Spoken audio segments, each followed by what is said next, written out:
Buenas tardes. Good afternoon. Con la bienvenida a los corresponsales extranjeros presentes. The foreign correspondents present, we we begin the press conference on the current situation and the aggression of the United States.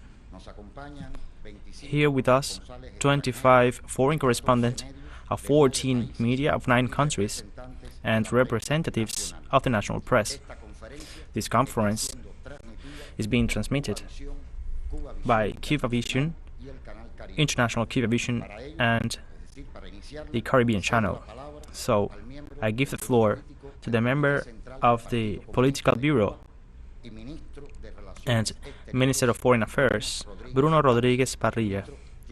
Minister, you have the floor. Good afternoon. On July 11th, last Sunday, we saw in Cuba the combined impact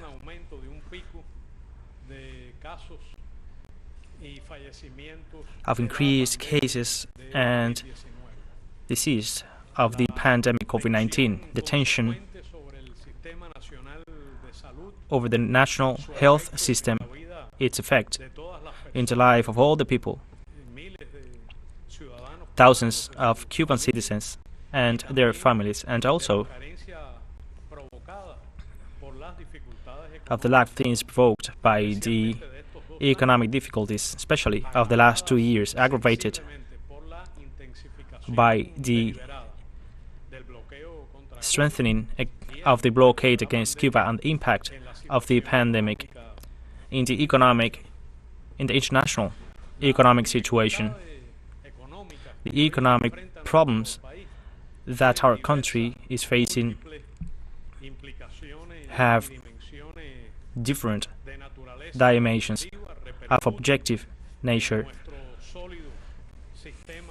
They have an impact in our health system, in the supply of the electrical system, although we've had some problems related with these factors and the limitations of these years in fuel maintenance. They have an impact in the food and medicine, in the long lines, in the prices, and the difficulties that our people knows very well, because it lives it every day. It is well known that the government of the United States identified the impact of the virus COVID-19 and the pandemic as an opportunity to strengthen the blockade with political motivations and apply what they called maximum pressure measures to reinforce the aggression against our country. It has been a cruel, opportunistic attempt of using the pandemic to choke our economy. We also know that the government of the United States, historically and in the last years, has allocated hundreds of millions of dollars to interfere in the internal affairs of Cuba,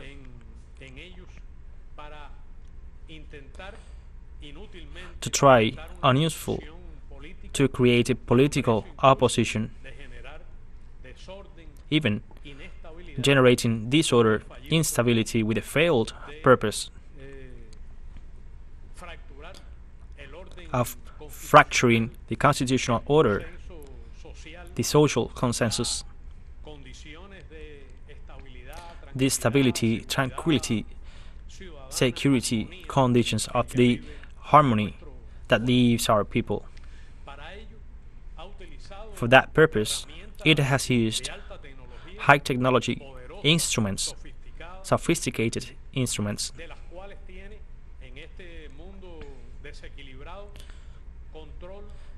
They have a control of all of them, and they have done it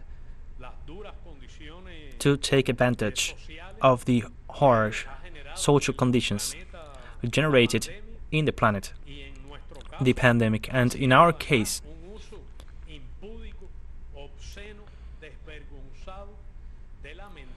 using lies, using manipulation of data in the attempt to mobilize, in the attempt to manipulate the people. It is a design with political ends in which the United States has worked for a long time and has increased its efforts and financing in the last years. In the presentation of the resolution against the blockade against Cuba, approved in the United Nations on June 23rd,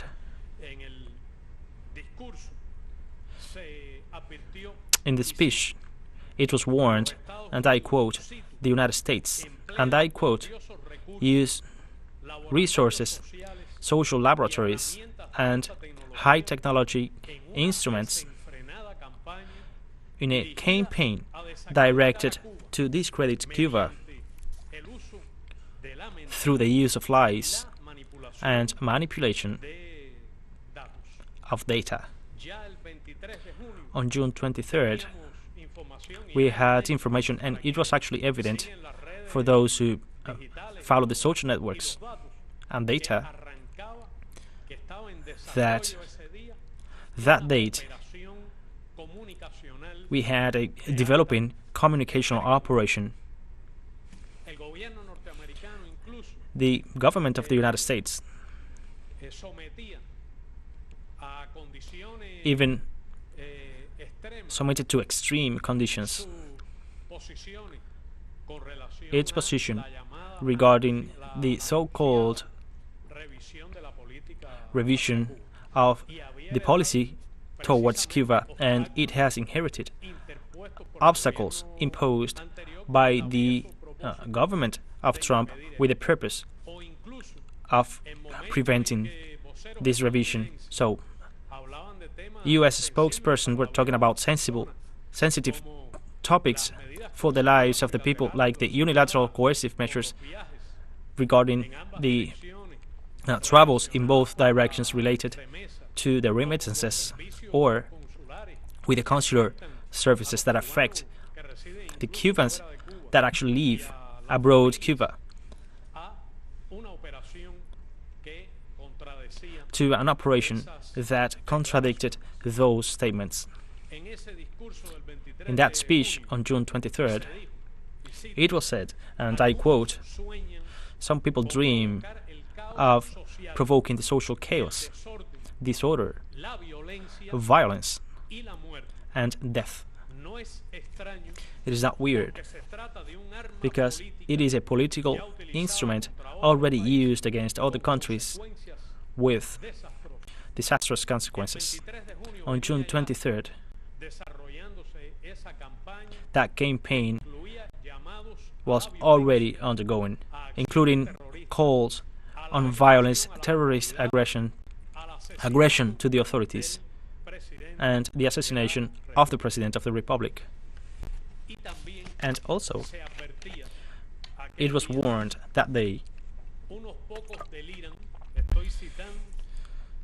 some few think of creating a migration flow between Cuba and the United States.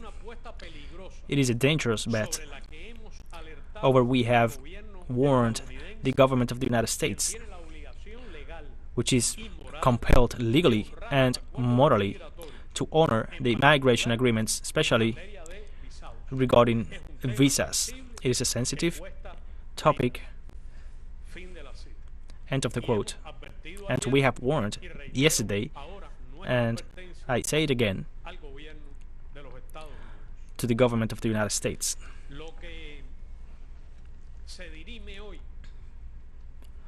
So what we see today is the dilemma, is the alternative between the right of an independent state, sovereign state, of a nation, of a people, to exercise its right to self-determination, to enjoy of its human rights without foreign intervention, without interference in its internal affairs. The alternative between assuring itself peace, social cohesion, calm, citizen security, stability, and in the face of the attempt, illegal, immoral attempt of a superpower of judging the rebel island, of trying to determine our destinies. Among those purposes and the acts of a superpower that threatens peace and security in the international arena, the independence and the sovereignty of all the states of the planet, without any exception, and that violates the freedom of its own citizens with the political purpose of creating a change of regime, of altering the constitutional order that our people voted overwhelmingly in a recent referendum, universal and democratic referendum yesterday. And in previous days, U.S. spokesperson, U.S. politicians have expressed with cynicism, hypocrisy, and political manipulation. The President Joe Biden issued a communique in which, I quote, he asks the regime of Havana to listen to the people, to the Cuban people, and to alleviate its needs.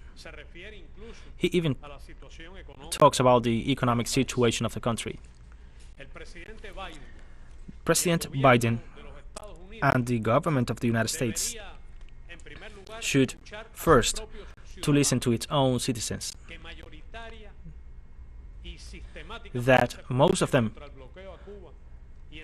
talk about the blockade against Cuba and in defense of their own freedom to travel to any place of the world and to receive free, exact information. He should listen to the international community that demands every year with a board that we see the vote of each country and with debates that leave isolated the government of the United States to lift the embargo. He should listen the Cubans that live in the United States and in all latitudes, whose families suffer manipulation of the migration issues and the application of policies that affect the relation among the peoples, the contacts, travels, and family reunification. But cynicism is required to ask to the sovereign government of Cuba to listen to its own people, which is a victim of the policy of the government of the United States,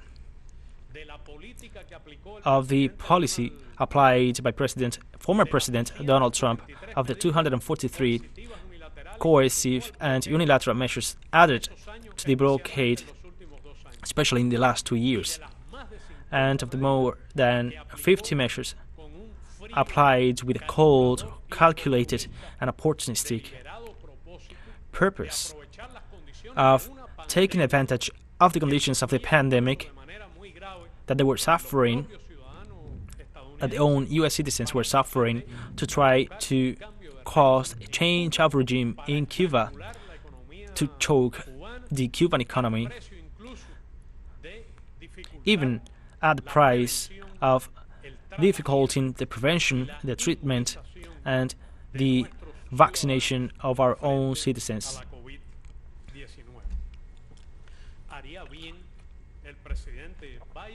President Biden should listen to the overwhelming reiterated will of our people that demand of in any way and in all diversities to lift the blockade, the damage that harms all the Cuban families.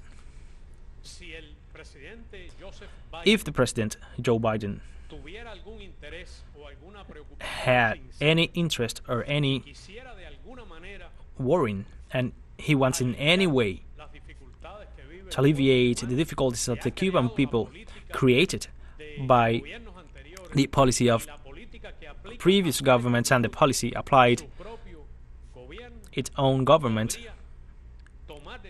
he could actually use executive decisions, and with his signature he could modify substantially,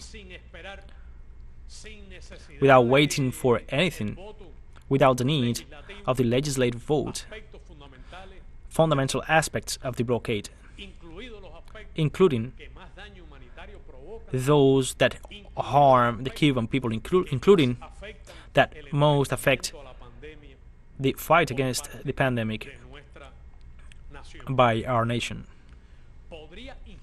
He could urge the Congress of the United States, and it wouldn't be something new, to lift the embargo, to adopt legislative initiatives. He could, President Joe Biden, could recover some of his sovereign prerogatives, and he could suspend the application of Title III of Helms-Burton Act, the authorization of demanding before U.S. courts in a brutal expansion and the application of the U.S. laws to companies, citizens, and governments of third countries beyond the borders of the United States, something all the U.S. presidents have done, including his predecessor, since that act was signed. He could take specific measures regarding aspects of an extreme cruelty, like, for example, the difficulties imposed to Cuba to acquire lung ventilators in conditions of the pandemic, the strengthening of the siege policy, of economic choke of the country amidst the pandemic, take place together an increase of the political aggression, media, communicational aggression, with an increase of the communicational disinformation operations, political operations financed with federal funds of the budget of the United States, which are declared publicly hundreds of millions in the last years, dozens of millions annually, without taking into consideration the cover funds, which are also used in these campaigns. The conduct of the government of the United States, violating the international law, which is a systematic, flagrant violation of the human rights of all the Cubans. It is a threat not only to the international law, to the navigational law, to the free trade norms, to the empire of the law in the international arena, to enjoy the human rights, including the peace right, the nurture right, the childhood rights in Cuba. It is a threat, constant threat to the well-being and to the integrity of our people. On July 11th, in Cuba, we didn't have a social outbreak.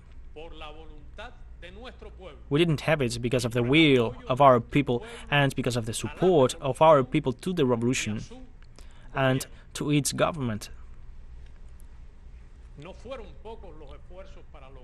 There were many efforts to achieve that. We couldn't criticize the government of the United States for doing not too much. Sometimes, in a public way, they have called summoning, urging a social outbreak, and working sometimes, and sometimes working in a cover to actually cause that. On July 11, we had disturbances, we had disorder in a limited scale, taking into consideration the difficult situations that we are living, that, however, we cannot compare the situation of Cuba with the rest of the countries. It is a shame that some U.S. spokesperson have said that the Cuban people, as if it was an entire people, were demanding vaccination and attention to the COVID-19 affected people. In Cuba, we do not have common graves of those in New York. You have seen images. We have not seen dying people in the streets as those we saw in Guayaquil by hundreds. We have not had corruption regarding the vaccination as that one of the President of Brazil. We cannot compare the difficulties.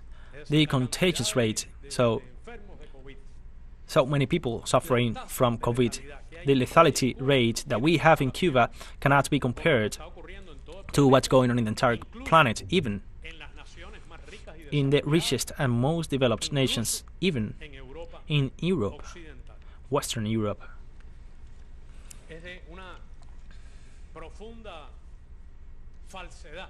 It is false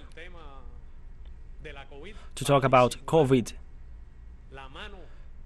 to cover the powerful hand that urges from the United States subversion, the fracture of our constitutional order. And there were disturbances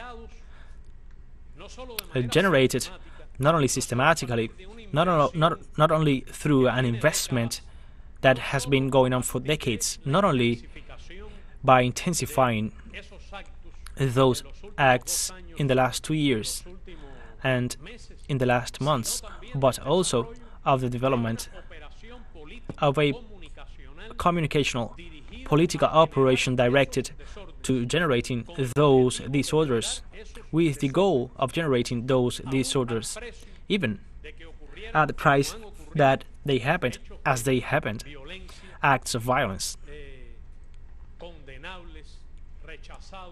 that we reject, that we condemn.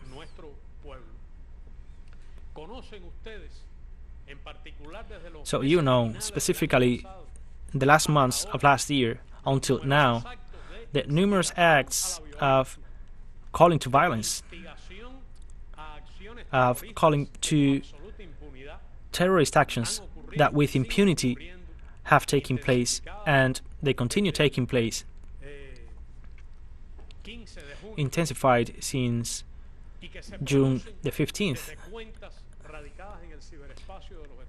And they are produced from accounts in the United States, from the territory of the government of the United States, from companies and groups, some of them with links to terrorism that receive direct financing of the government of the United States.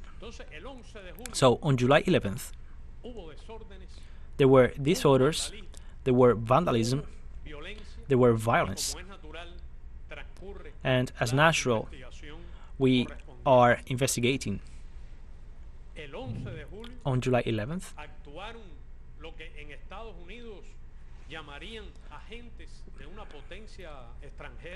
in what the United States they would call agents of a foreign power, who are people who receive money, who receive instructions, who are transported in diplomatic vehicles that US diplomats gather together, that they visit the diplomatic houses, and that they are called to act against the constitutional order and the Cuban law. And on July 11th, taking advantage of the conditions I have described, the tensions I have described,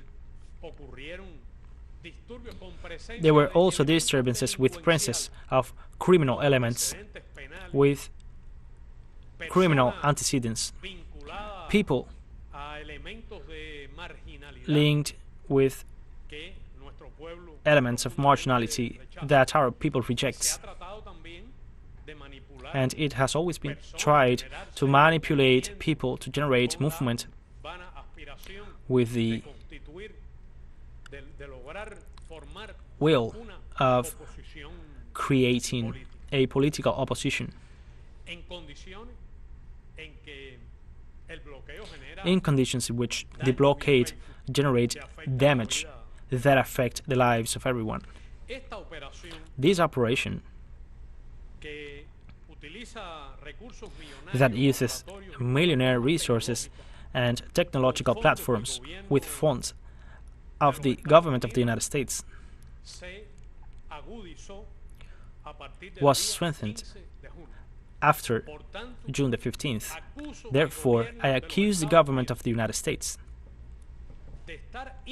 of being linked directly and of having responsibility in the incidents that happened on July 11th.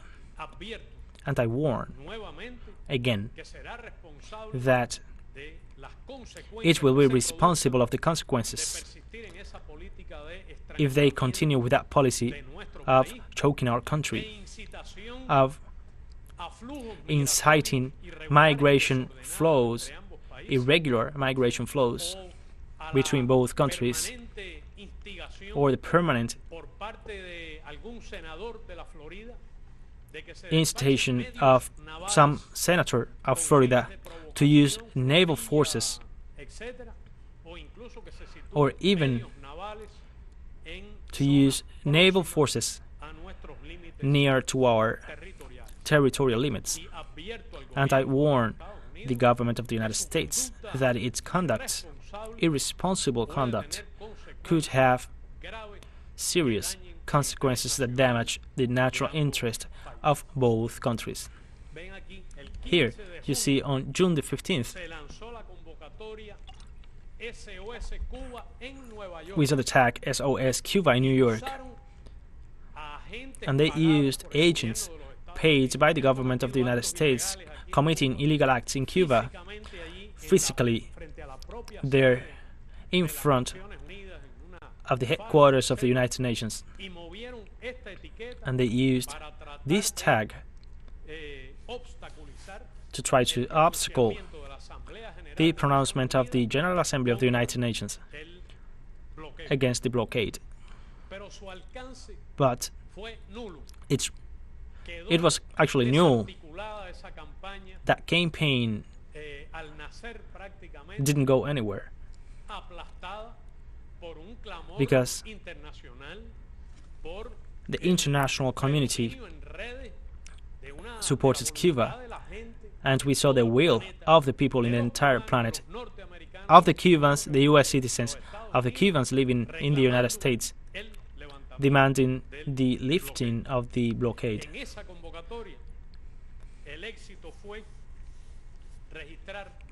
The success of that summon was 29 people in Facebook. The summon to protest in the United Nations, and this tag of the slogan used in the social networks, the hashtag, was carried out by a U.S. company registered in Florida that received the certificate of validity by the State Department of Florida. You will remember those who followed the electoral fraud of 2000 in Florida, the occupation of the electoral councils, the role played by the State Department of Florida at that moment. Therefore, I accuse the Republican government of Florida of being implicated and of being financing these processes. Here you have the copy of that certificate that coincidentally took place on June 15th, 2021, given by the Division of Corporations of the Department of State of Florida. The same day, they obtained the certification to receive funds of the state. That same day, that same company launched the tag SOS Cuba. Its Division of Corporations was accredited formally. They received the correspondence payment, and it gives legal validity to act in the state of Florida. If you want to visit it, although right now it prevails virtually, its direction of number 1535 Lenox Avenue, Apartment 1, Miami Beach, the code of Florida 33139. It was not a tag that was born in Cuba. It was not a movement that was born in Cuba. This company, for the execution of the policy of the United States against Cuba, works articulating a group of companies well financed with high technology that moves finances, supports from a technological point of view, supports of a laboratory point of view, of sociologist, psychologist point of view, communication. A limited group, but an influential group in Florida. And in the virtual world, the digital networks, some media that control the data flow, always manipulative, lying data through many illegalities, through the violation of the codes of the U.S. platforms that host them, and they give the speech, they handle the narrative, they deceive the people, they confuse the people, they move the naive people. They have an influence in those without the capacity of confirming the information or obtaining independent information. They take advantage of the youth. They take advantage of the emotional empathy with which the people have access to the social networks. And that small group of media, which was articulated in a significant manner in a campaign of President Donald Trump in Florida, some of those were important operators in the failed purpose of the Republicans of moving the Cuban vote in Florida to their favor. They receive federal and state funds, and they handle the discourse in the social networks against our country. They foster violence, disorder, and subversion. In this case, in this campaign, and This company, among its own operators, we have officials and collaborators of DNA Cuba, which is a project for the communication war against Cuba, created by the government of the United States and financed by the USAID.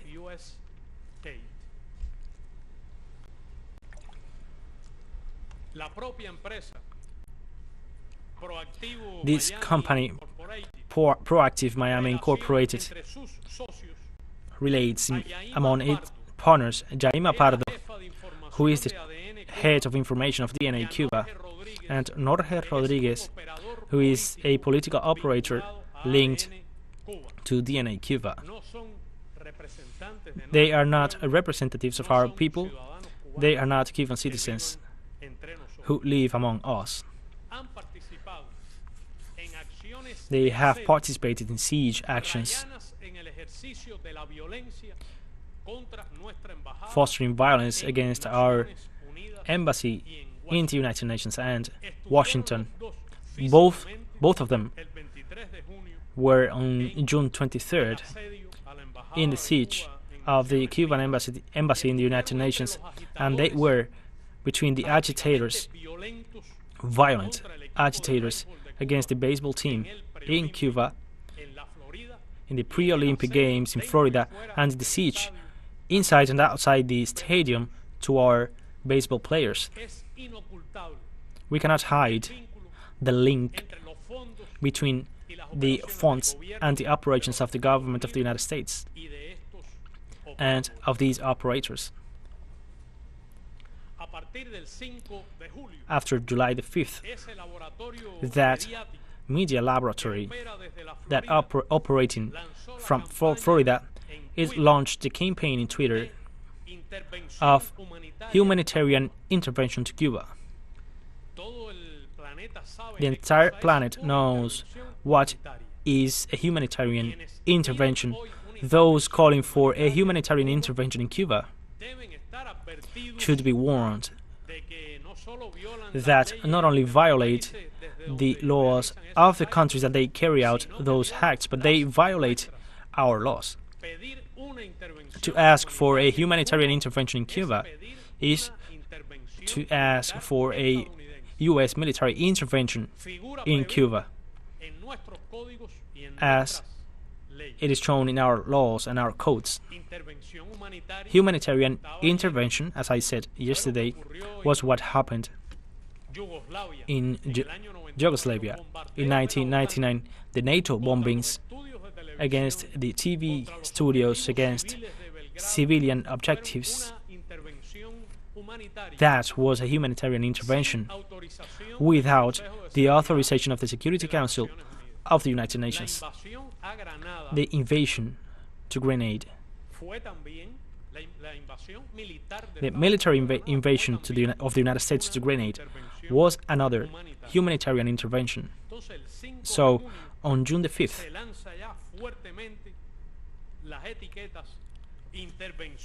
the tags humanitarian intervention to Cuba and Canal Humanitario to Cuba were launched. I do not know if someone advised them. I do not know if it was a fact that they didn't have any impact, that they were a failure, that on June the 9th they activated new variants. The tags of June the 5th were moved from only dozens accounts, but with big technological and automated capacity. So, robots with informatization instruments. And as it is shown in the image you just saw, it is only a group of accounts. These were the leader accounts that foster the humanitarian channel and that use the tag SOS Cuba, SOS Matanzas, and Cuba Duele. They use SOS Cuba again because it is a tag used during the pandemic that has been used with humanitarian ends, with solidarity ends, related to the purposes of giving aid to the affected people and to help those most affected by the pandemic. It has been used as a humanitarian tag and to manipulate people. They use that tag as if it were a flag of the Red Cross, as if it were the signs that they place in ambulances to deceive the people in a war tag against Cuba.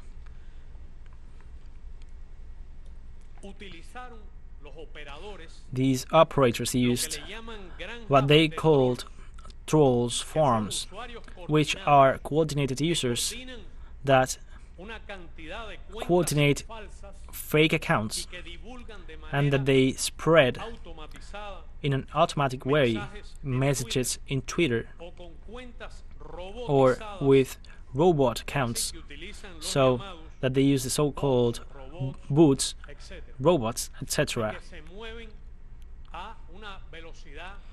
and that they are moved in a very fast speed, that it can only happen in an automatic way. Some of these robots used in this campaign are high-tech robots. They are very expensive, so you need money to use those instruments, and they cannot be detected unless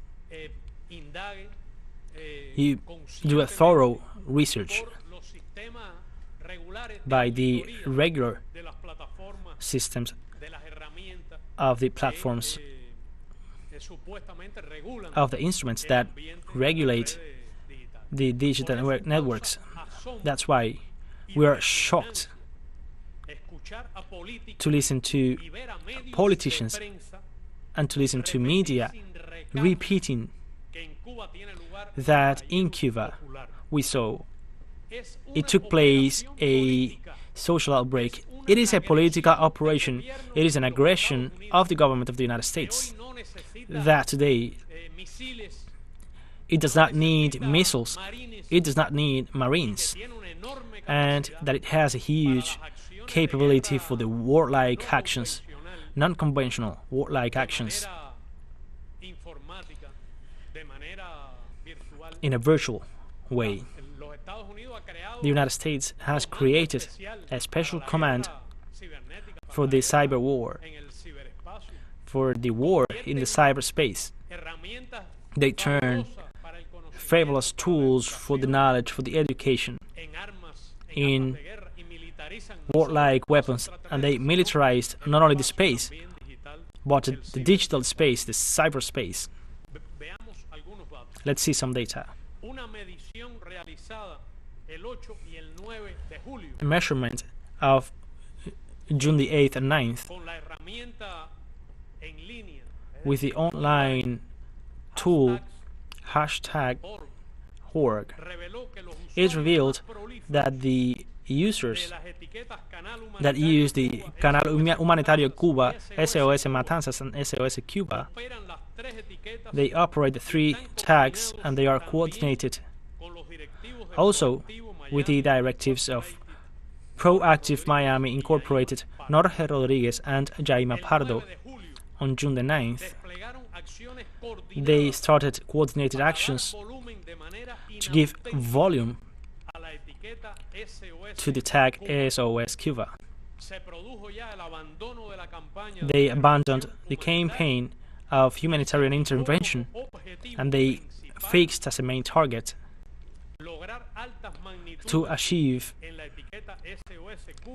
high volume in the SOS Cuba and secondarily in the tag SOS Matanzas that they have been using since previous days. The volume of tag SOS Cuba is 16 more, multiplied for 16.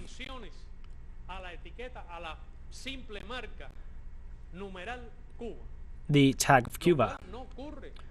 What it doesn't happen in the digital networks unless there are operations designed with high technology. In this sense, we have never seen this before in the so-called community interested in the Cuban issues in the networks. So the fact that this tag have reached a global rank in the social networks, in the global trends or trending topic, it is a result of an inorganic action from the territory of the United States with the support of trolls, digital media of Florida, activists, automatized systems used with expensive instruments to change a message in a trending topic. This is a violation,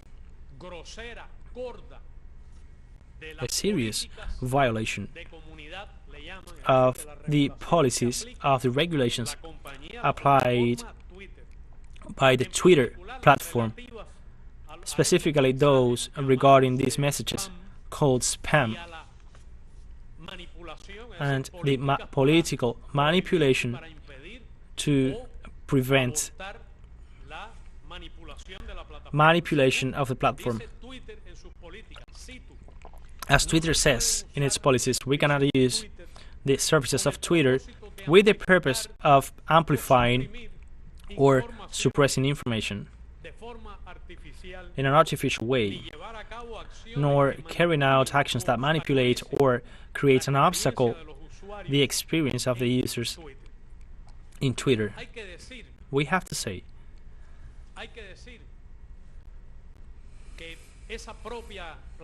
that that company sanctions, interrupts legit accounts of Cuban users with pretexts without any reason, making an interpretation of these regulations. However, as legit Cuban users, people like you, that use the networks denounced Cuban accounts, denounced these accounts, denounced tweets, fake tweets, calling for violence,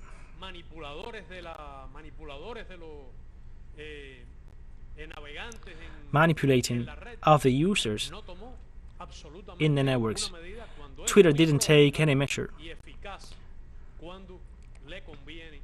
as it works well when it is convenient for it. And we can see the previous one, and we saw a manipulation not only in the network but also in TV channels, most of them, or some of them, with the headquarters of the United States regarding or related to media in Spanish. And we saw fake news with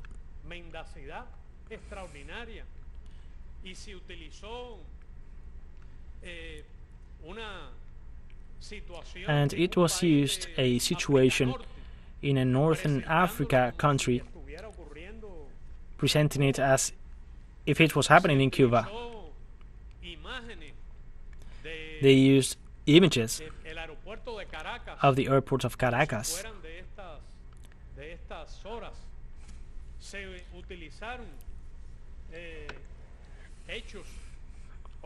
They used events that took place in other places, like if they were happening in Cuba. This Sunday,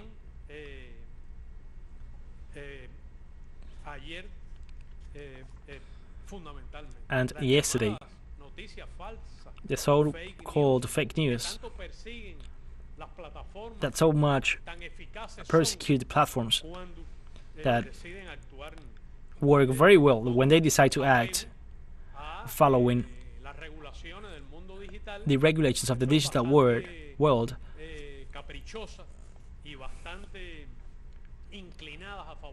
which favor the powerful people. We know the monopolies that work in the digital world. It is well known the companies that control today the digital world, billionaire companies. It is well known how they work. It is well known in which countries they have their headquarters. It is well known how they regulate. And it is well known how much they use the political force. The tolerance of the government of the United States and the tolerance of these companies in relation to this campaign against Cuba is scandalous, and I demand to use measures to stop it. It is a replication, it is an artificial amplification of the tag SOS Cuba with combined systems of high technology, of bots and trolls, as we have documented in real time on June the 9th. These accounts could be the paradise of any user capable of sending thousands of tags in less than 1 minute. And we have the evidence. I can show you the image in lifetime how these accounts are moved, and I invite you that you know very well the networks, that you have your thumbs used to act fast, to try to reproduce those rhythms, and you will have to recognize that it is impossible to do it, that those are artificial intelligence systems. And I denounce that the company Twitter never activated, despite the denounces it received, the anti-spam systems, and it has not blocked only one, not even one of these accounts, despite the denunciation of several users. Only one account located in Spain. And we know that the virtual world is moved in the territorial borders, handled with the interest of the United States, wrote more than 1,000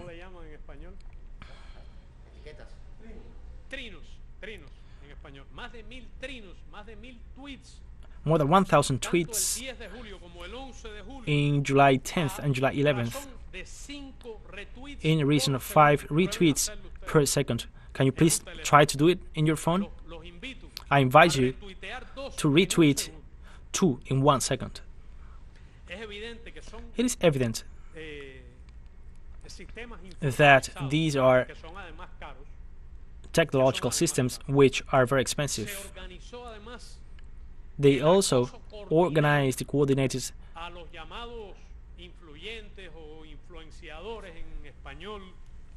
support to the influencers that lead the lists in Twitter. They were pressured. Some of them, artists, even well-known artists, journalists, well-known journalists in different latitudes. So this tactic has been documented, and we have the evidence. And it was denounced by Cuban users in Twitter that never acted in the face of what they call the policies of the community of the platform. At the same time, dozens of users activated normally, organically, so interacting with their devices, they did it. without knowing that they were being manipulated by US companies. And we know very well the government of the United States, and sometimes it even organized it, that they were being manipulated by US companies that they participate in the war against Cuba. These dozens of users were summoned that work organically to change the profile of their accounts in their mobile, in their phone, to modify, and I say it for those who do not use the thumbs, to introduce changes in the profile of the account, to modify the geolocalization, the spatial place from where they were writing, to indicate that they were actually located in Cuban territory, to deceive the public opinion, to deceive the community of the networks. They were told to change their geolocalization profile, to give the idea that they were citizens actually tweeting from Cuba, so to generate the lie, the fantasy that we had a social outbreak in Cuba, that it was not actually taking place in Cuba, but it was taking place in the very expensive computers, very expensive servers of US companies that support, with a political purpose, these digital operations against Cuba. I state categorically, and I have the evidence to do it, that most of the users participating in this campaign were located in the United States. And I demand Twitter to confirm it. And I request to act following its own policies and what they declare. And they use the geolocalization tools to indicate that 60% of the users were in Cuba and in Havana. And I affirm that they are lying, that they manipulated the geolocalization systems.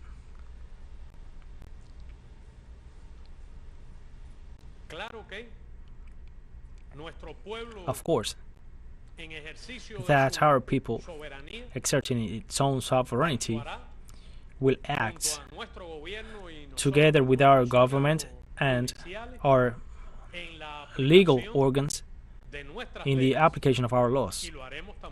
And we will do it taking into consideration the international law and the purposes that in the communicational area and in the digital communication area the governments of the planet have signed, and the legal instruments that they are not efficient, but that the world, specifically to prevent any aggression of this kind.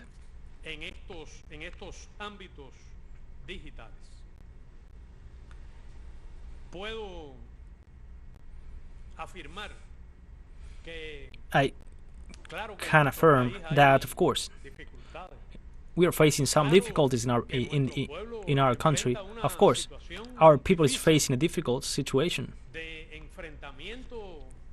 of fighting the pandemic, of an opportunistic use of the pandemic for the aggression of the government of the United States against Cuba, to the aggression against the practices of the community of the networks and against the US regulations to well-financed instruments with high technology which are not at the reach of the people, of the US citizens, which are very expensive, with specialized companies for a digital war to act against Cuba. Our people, our revolution, of course, will use within the international law, within the Constitution, and within the constitutional laws, we will use the right to apply all these laws and to defend the constitutional order and legal order that our people in a free referendum has signed. And I reiterate that we have lived more difficult moments. We are in a pandemic situation, and for elemental ethical reasons should lead the government of the United States to prevent that in the midst of the pandemic that so many U.S. lives, that so many people have died in the United States, that so many people have been affected by the pandemic. And please do not use this to favor aggression goals against Cuba. Please do not use the pandemic to strengthen the blockade against Cuba. That the new government of the United States,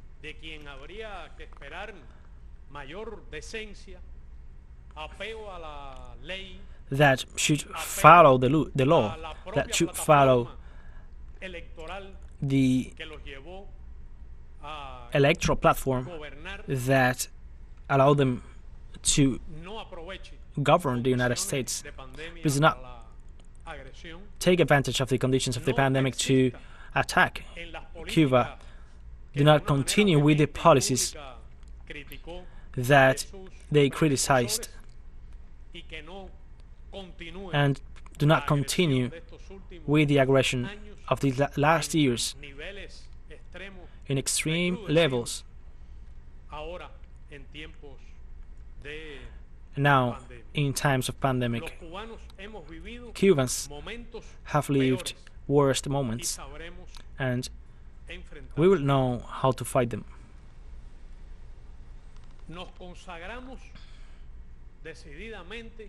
We are decided to resolve the problems of our economy.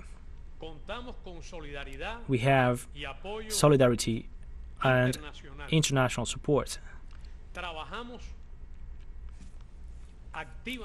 We work without rest, actively, not only fighting the pandemic with very good results, but also trying to produce food, facing the difficulties of the economy, that the global economies suffer the consequences of the two pandemics. In our case, first, the pandemic of the COVID-19 and the pandemic of the blockade. And two of them asphyxiate and two of them kill people. And of course, our people will exercise its right to defend itself, and we will continue working with all trust that we will be victorious. We will continue.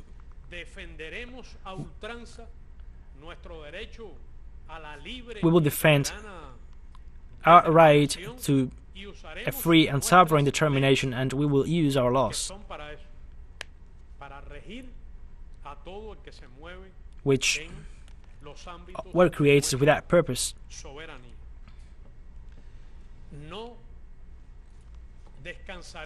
We will not rest until we leave the situation of the pandemic and the aggravated impact in our economy, combined with the impact of the blockade. We recognize the efforts of our people, the efforts of our workers, of our students, of all the sectors of our society, of the women that have a special place in this fight, of our children in the schools and their teachers in a virtual way, in a televised way, in these difficult moments. And we will defend, as we have always done, our right to peace, our right to the citizen security. We will defend our social consensus. We will defend the nation. We will defend the revolution. Together with the people, all of us united in the Communist Party of Cuba, to the revolutionary government, with absolute loyalty to the memory of Fidel, to the leadership of Raúl, together with the President Miguel Díaz-Canel. We will defend the truth, and we will defend our people, and we will defend the revolution. And we have not only with the overwhelming consensus of our people, but with its persistent optimism in the midst of the difficulties, to solve the problems and to advance. It is not only about resisting victoriously, but to continue advancing despite any difficulty in the consensus and harmony and the participation of all the Cubans in the development of our economy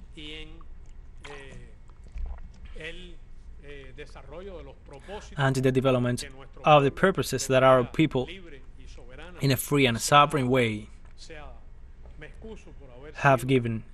So sorry. Please ask your questions. Minister, thank you very much for your presentation. So, we will initiate the question rounds. Please say your name and identify the media you represent. Raise your hand, and I will give you the floor for this initial round.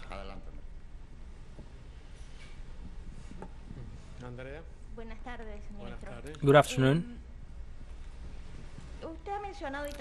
So you mentioned, and President Díaz-Canel mentioned, that effectively the country is going through a very difficult moment, and that some of the people that demonstrated did it in a genuine way. I also listened that the President and the entire cabinet explained what they are doing, but we have not seen measures, or it has not presented a package to give solutions to those problems. We have only seen the condemnation to the actions, and on the other side we have left the costs of the data services. I thought you were going to say blackouts. No, I'm talking about the data. Yes, both. I'm talking about both data cuts and electricity cuts. Yes, but the people in the streets do not have data in their phones. I would like to know if I can understand that this measure by the authorities of the Cuban government is a defensive measure of everything you have said. Thank you. Well, I can say first that the economic circumstances are complex. Also, I should say that the Cuban government have been working very hard, as our people and you and the international community know very well, in difficult circumstances from the point of view of the strengthening of the blockade, especially in the last 2 years, in moments of human impact and economic impact of the pandemic. The situation of the international economy that affects an open economy as the Cuban one, in which, for example, tourism has a very important role. So it is true that the country faces a complex situation. I think that it is peculiar in our country, first, the way these problems are shared among all the people. We have seen the awful images of how the pandemic strikes in many countries the less favored sectors, the sectors without solution. We have seen very difficult situations even in the industrialized world. This has not happened in Cuba. It hasn't been like that, not in the area of the public health, nor in the social area, even in relation of the social security, of social assistance with which the country distributes the burden of the economic difficulties of the blockade and of the pandemic. And there are no Cubans without medical treatment. There are no Cubans dying on the streets. There is a social consensus in our country. I say this in the way the pandemic has been handled, and it hurts us every death. However, the statistics of the World Health Organization will demonstrate that Cuba have one of the most reliable model in the planet regarding facing the pandemic. In the second place, the Cuban economy suffers an extreme impact with the strengthening of the blockade, using as ally the pandemic, the virus. And in the second place, because of the conditions of the international economy, you won't see people in the streets dying. So if you visit the world, you will see very serious situations. Of course, the difficulties are serious.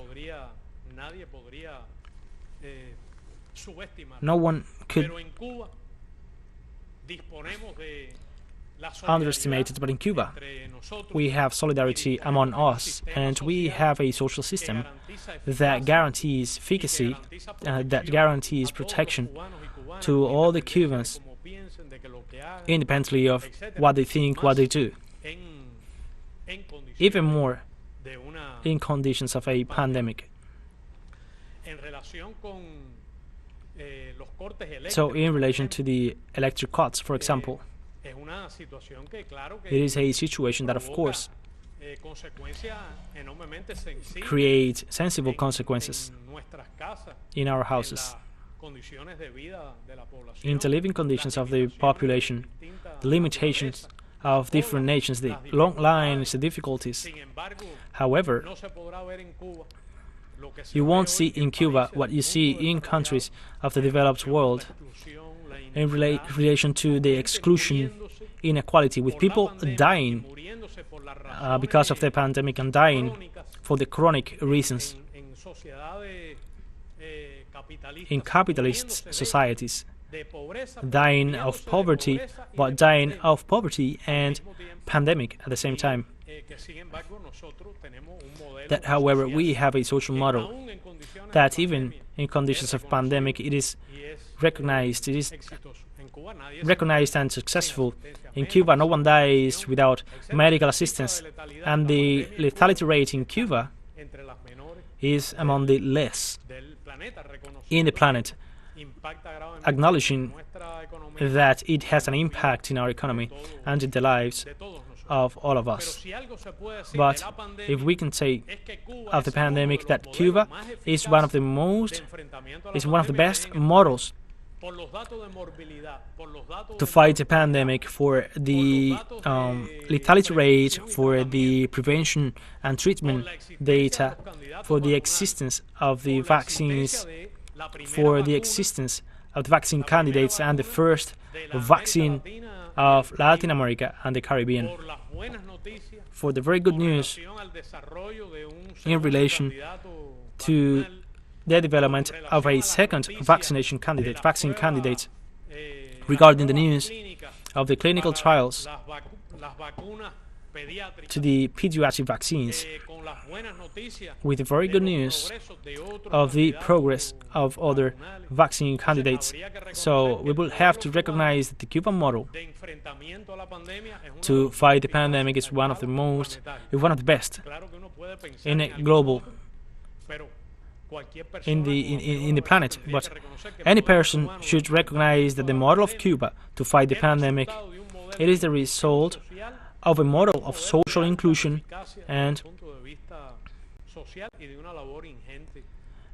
of a good labor, of the good work of the government in the midst of difficult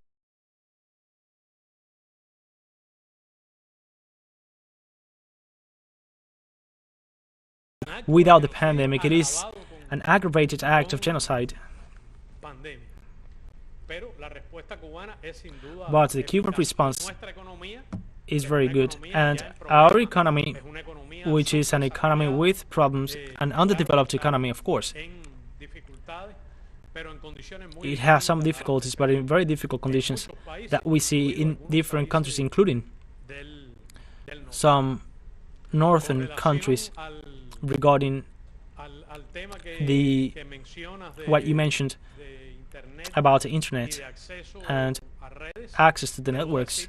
I should say that the country is living a complex situation. You also live it.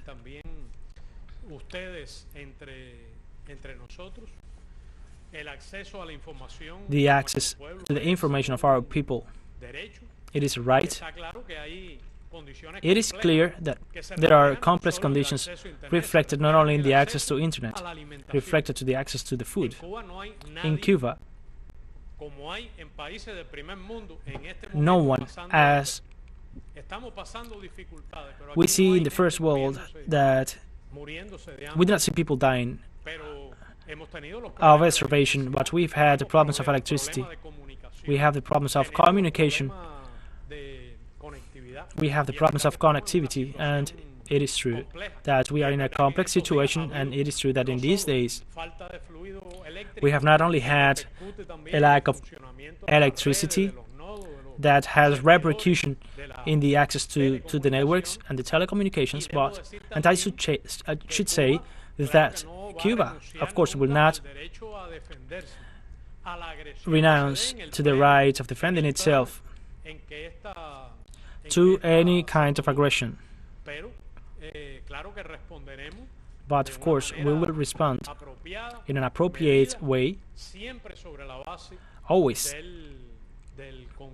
on the basis of consensus. But it is true that we are in a situation that there are not only evident difficulties in food, in transportation, in the work, although in Cuba no one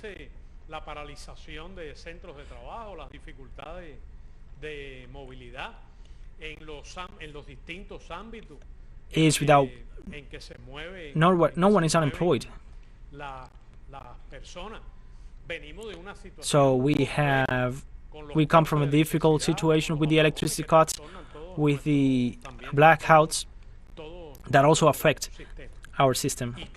And of course, that we will defend ourselves, always following the law, always with the consensus of most of the Cubans, always preserving the rights of our people. But the country is in a difficult situation, as you ask me about the data service of internet or of communication, you can be asking me of all the services, including food, including health.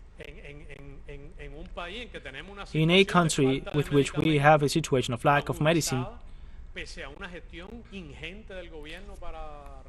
despite the government is working very hard, well, it is true that there is no data, but there are no medicine. It is true that in Cuba we do not have starvation situations, but there are needs. Those are different of the developing world, or are difficult to the northern countries, including the United States, and we also have priorities. We will act always following our laws, always with all the transparency, always with the mobilization of our people, which is what we did yesterday in that interaction with our people, and in the next days we will intensify the interaction with the citizens to listen to their opinions, to favor, despite the difficult circumstances of the pandemic, their participation in the discussion of our problems, in the solution of our matters, and in the mobilization to defend the country.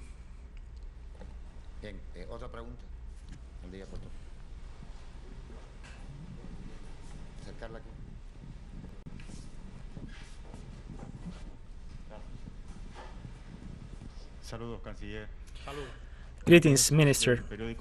Jesus of the journal Claridad from Puerto Rico. First, I have two questions. First, with the government of the United States, I would like to know if, given the circumstances of the last days that you have well described, the Cuban government has maintained communication it has had communication recent days with the Biden administration, any kind of communication of what has been going on in the island, and what would be its position, the position of the government of the United States.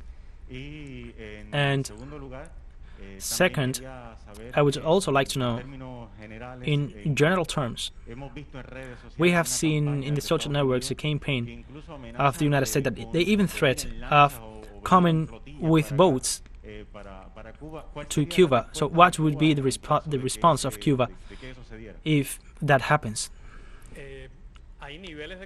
So there are levels of communication with the government of the United States, probably of two states with diplomatic relations.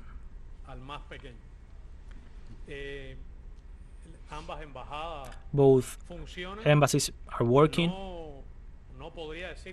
I wouldn't say normally. They're working in a normal way under discriminatory measures that has forced a huge restriction to the diplomatic personnel of Cuba in Washington and to work in difficult conditions. But we do have communication in a diplomatic area. And as I have denounced the persistent interference of the Embassy of the United States in Havana in our internal affairs, despite the complex situation of strengthening the blockade, pandemic, and economic difficulties.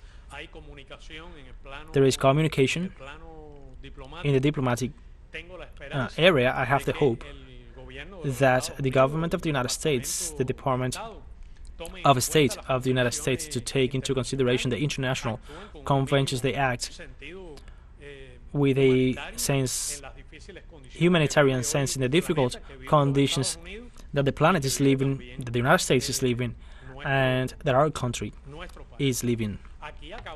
Here, I just denounced the persistent aggression caused by the United States with the support of the government of the United States in the communicational and informative area against Cuba. I just denounced a true operation of aggression in the communicational area and digital area that takes place in the territory of the United States against Cuba.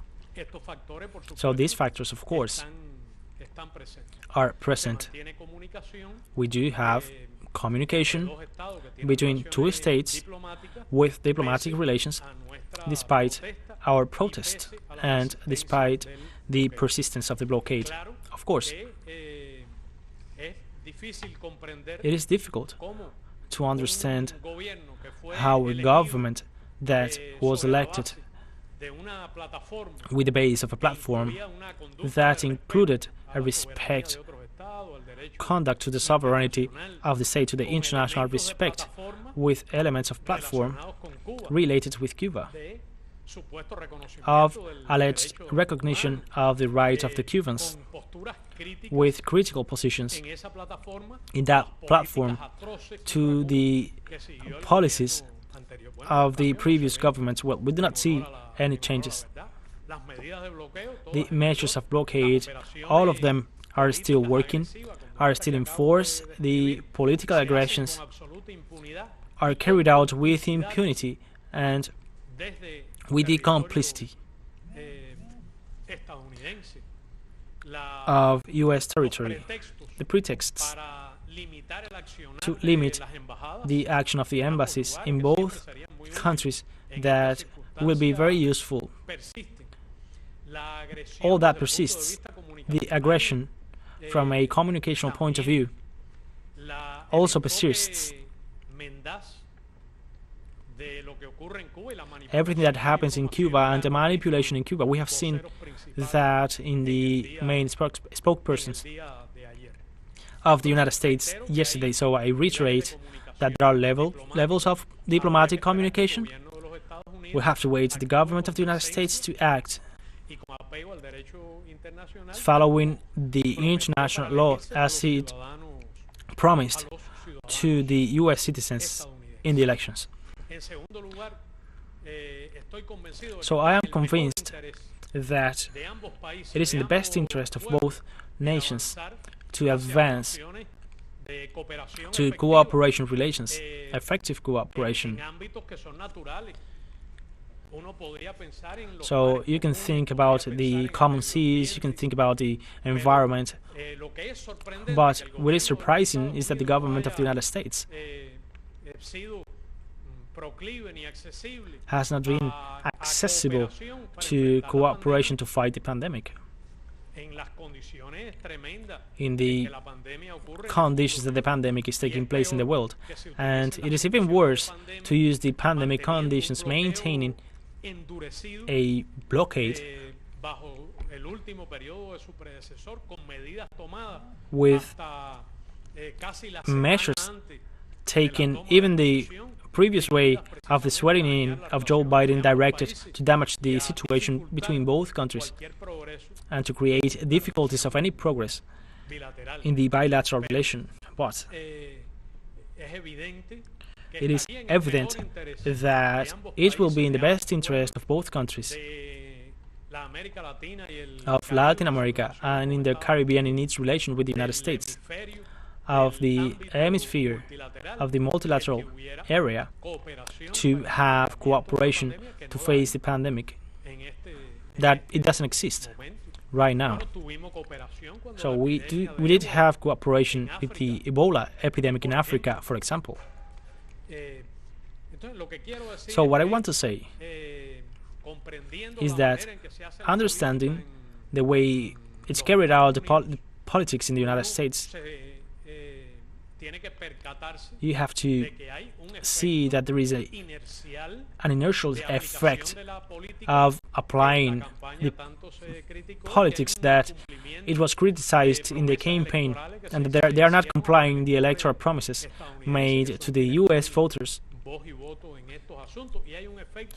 and that there is an inertial effect of the application of the policy, and it is even more cruel and immoral to maintain the strengthening of the blockade and the policies of interference as this operation I just described, which is supported by the United States, and it has the complicity of the government of the United States in the political actions and the communicational actions against Cuba in conditions of a pandemic, understanding that the government of the United States is sovereign of doing what it wants, as we are, and that we will defend our rights and our model, and we will continue advancing with the current policy, which is the Trump's policy, or in any circumstance. So you were asking me about the campaign of sending boats. Well, it is a hypothetical question, because they talked about sending fleets, etc.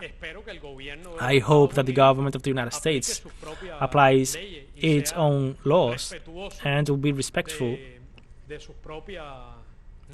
of its own norms. I hope it respects the international law. I hope it doesn't repeat experiences that had tragic consequences in the past. I hope it respects its own laws and its own policies. Of course, Cuba is a sovereign state.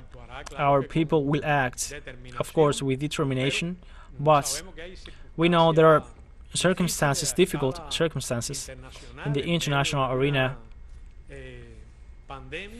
regarding the pandemic, and we hope the government of the United States to adopt the necessary measures. I'm more worried about the measures taken by the government of the United States, because of this inertial effect that has been incorporated, because we are in July, a government that was elected in January, regarding, for example, the issue of the migration issue.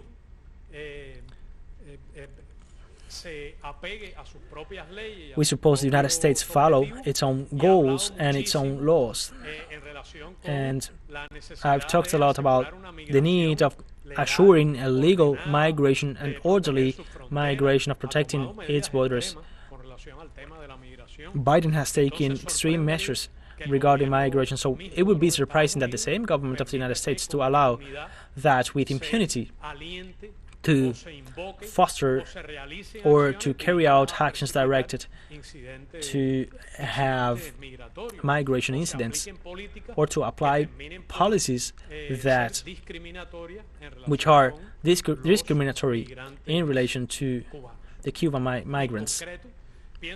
So I think it is in the best interest of the peoples of the United States and Cuba, and that therefore it should be in the interest of the government of the United States also to continue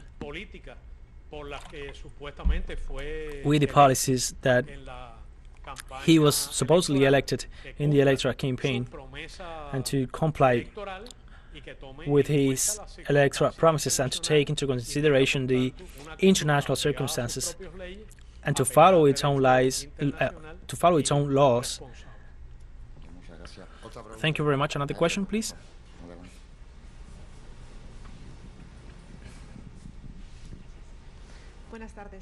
Good afternoon, Minister.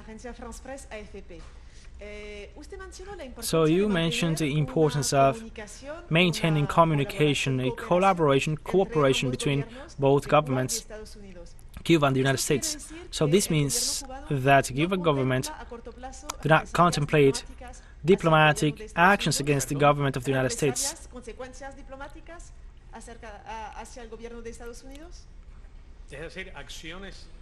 So you mean Cuban actions against the government of the United States? Well, it is a hypothetical question. It is a hypothetical question. Both countries, we have diplomatic relations. Cuba has a conduct that follows the international law. No one could mention only one event or present only one evidence of inadequate conduct of the Cuban government or the Cuban diplomats in U.S. territory. It is in the best interest of the international right and the application of the Charter of the United Nations and of both governments to have respectful relations based in the international norms, in the international interest of both countries. And therefore, there is always an attitude of respect and a constructive disposition to the dialogue on the side of the on the side of Cuba. But it is a hypothetical question. It is not Cuba, the one carried out actions that violate the Charter of the United Nations. Neither the purposes declared, not even the purpose declared humanitarian purposes in relation to the Cuban people. If there is an honest concern, legit concern in the current government of the United States in relation with the situation of pandemic, and also aggravated by an illegal blockade that its own government applies to a small island, well, we will understand that they will have powerful reasons to modify those policies that damage the Cuban people. Also, in the human area, in conditions of pandemic, and aggravates the blockade that damage the Cubans living in the United States,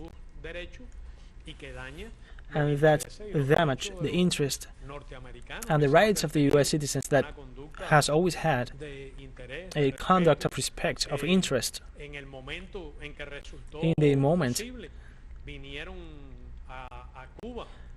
it was possible they came to Cuba, thousands of them came to Cuba despite the restrictions to travels.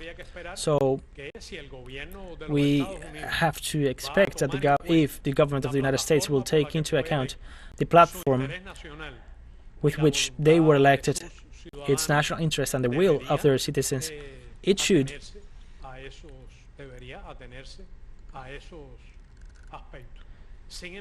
follow those aspects. However, there is no doubt that we will have to see the facts more than the declarations. Another question, please? Good afternoon, Minister.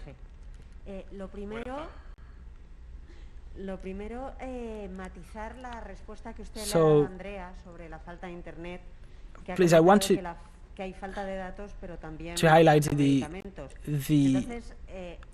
response you gave to Andrea about the data response. So, does this mean that the blackout of the data is not the will of the Cuban government on one side, but you talked about the United States in this press conference, but after the events on Sunday,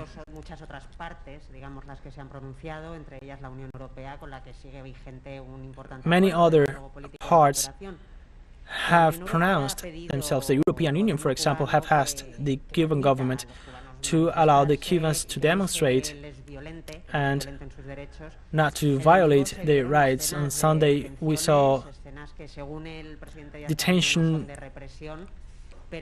pictures that, according to Miguel Díaz-Canel, the president, are not pictures of repression, but for many people, these has been repression pictures. But what do you say to those who consider that those images show repression?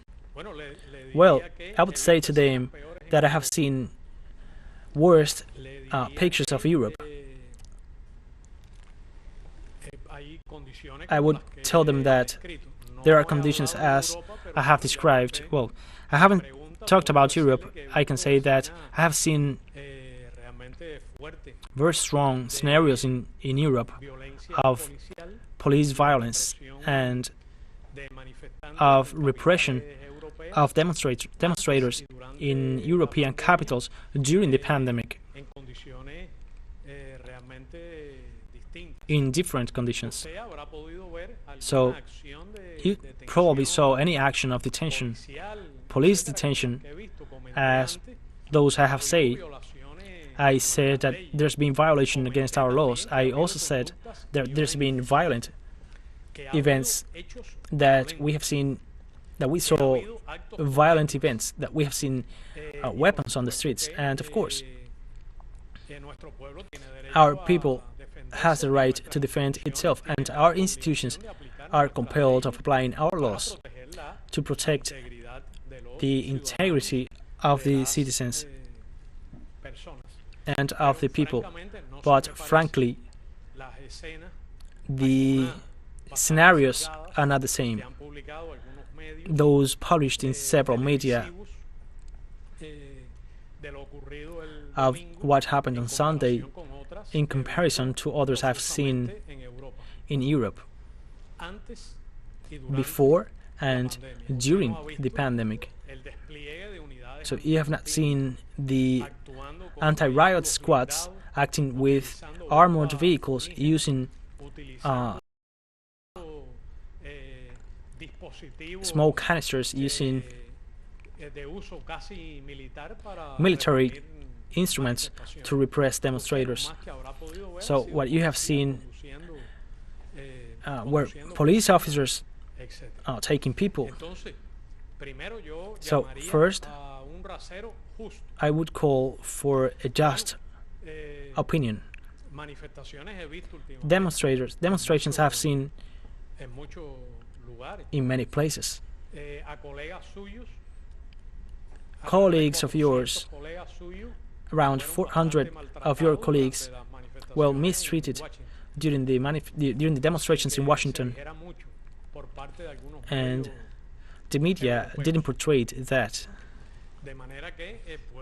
So I can say that it is true that we've seen violation of the order, limited, in which it has been used, the application of the law.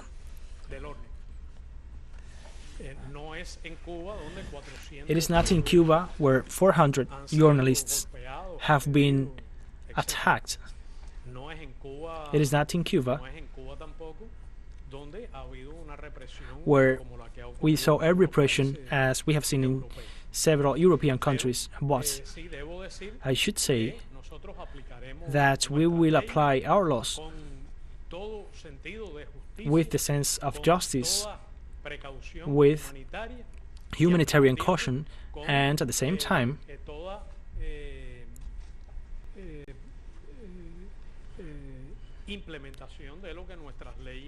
implemented what our laws demand. So the laws are written to be applied. So regarding the issues of internet that you asked me, you are not using my words well, but I can say to you again that in our country, at the same way we've had interruption of several services, and sorry if I talk about the electricity services, but a Cuban family with 8 hours of blackout and has to feed its children, the conditions in which we are, they should be very interested in cooking with electricity. But what I can say is that there is a situation, a complex situation, and I reiterate what I say before, that you can quote. Okay, last question.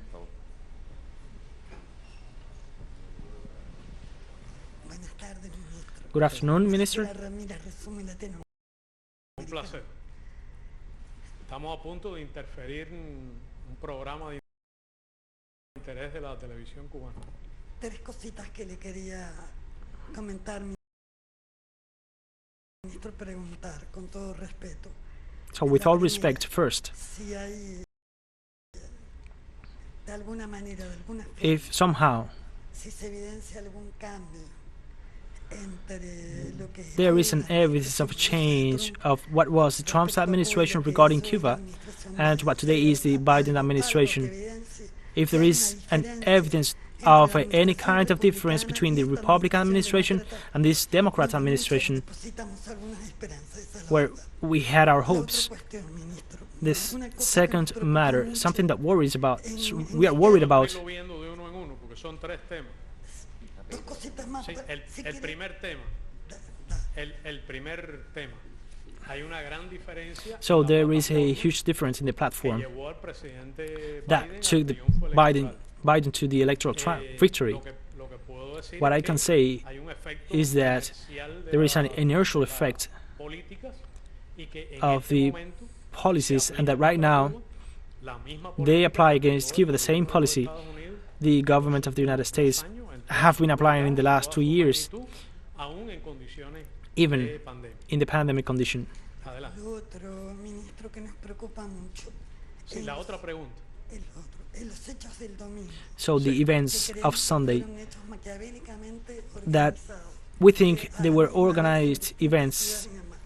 in different Todos cities. que vimos la cara, el rostro So, feo, terrible, de sectores marginales cubanos we saw que parecían marginalized incluso sectors que agredieron a nuestros compañeros de la prensa, que that attacked our sectores públicos de companions, that tiendas, vandalized public etcétera. sectors. Nos preguntamos si esto que So se we ha wonder organizado if y this que that es has parte been de un organized curso, de un golpe and that blando, it is de una part of acción a soft coup, multidimensional of que a se expresa multidimensional en action alentar esos expressed sectores, in en fostering alentar those todo sectors, esto que ustedes in ven fostering Twitter, en everything that you have Facebook, y en proven las in noticias Twitter, que salen en el Facebook, mundo, and in the news in the world. tiene que ver con If all ocultar this dos is hechos trying to extraordinarios. cover two extraordinary events, El enorme, the multitudinario, huge colosal apoyo que dio el mundo a support Cuba hace apenas un of the año, world in el Cuba, 23 de junio, 184 contra 2. 184 against 2.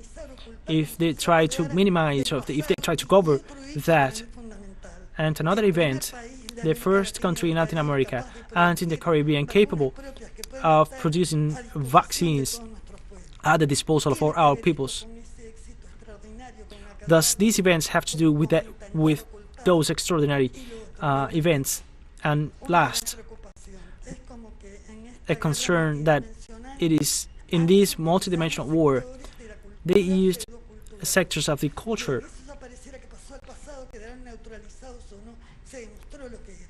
So it was proven what they were, but now they used marginal sectors, criminal sectors, that used stones, that used sticks.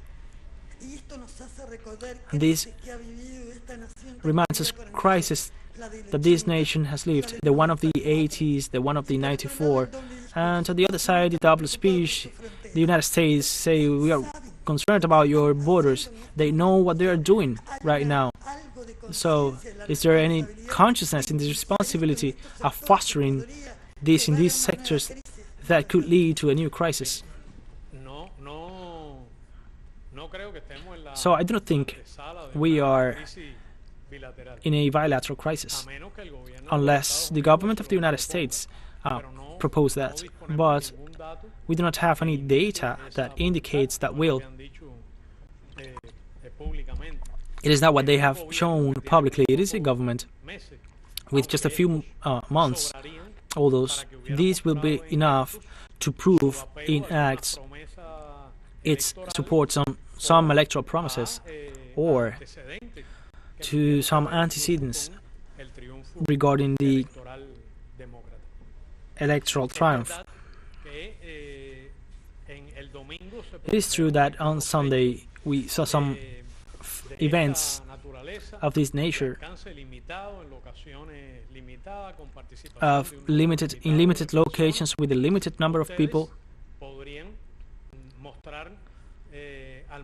So you can show to the world the magnitude of those facts.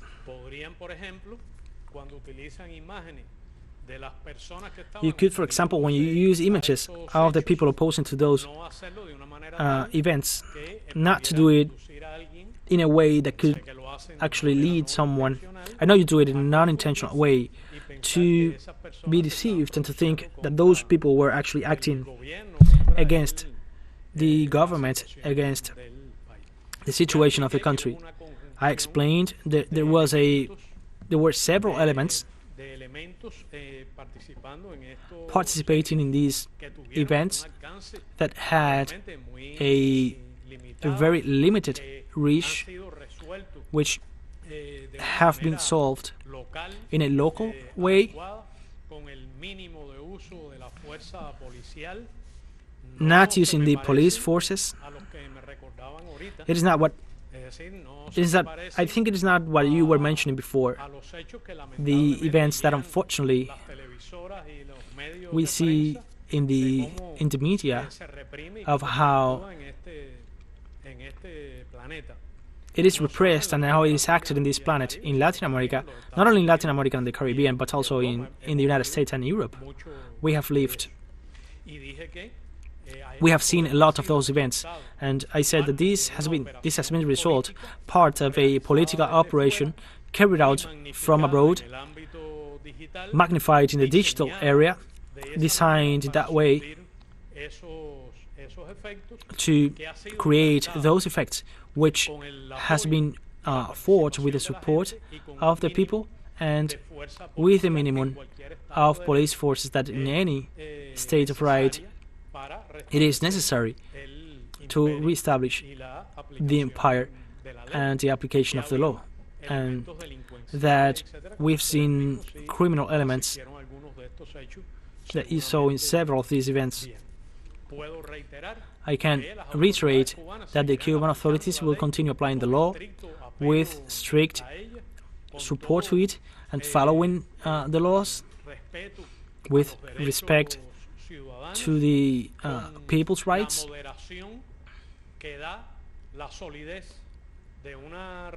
with the strength of the revolution, of the consensus. We have the international support